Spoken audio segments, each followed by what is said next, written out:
મેં રીંગણ લીધા અને તેને મેં તેલ લગાવી લીધું. પછી એક સ્ટેન્ડ લીધું, ગેસ ચાલુ કર્યો અને બંને રીંગણને મેં શેકી લીધા.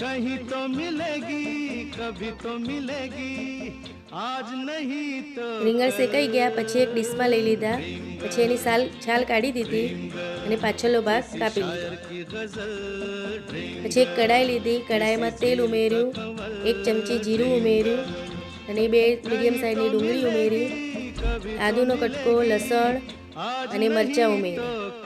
પછી હળદર ઉમેર્યું, ધાણા જીરું ઉમેર્યું, મરચું ઉમેર્યું અને મીઠું ઉમેર્યું.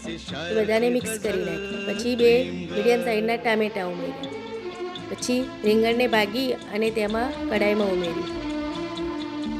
પછી બધું મિક્સ કરી નાખ્યું. ઉપરથી દાણા ઉમેર્યા. આપણું ભરથું તૈયાર થઈ ગયું.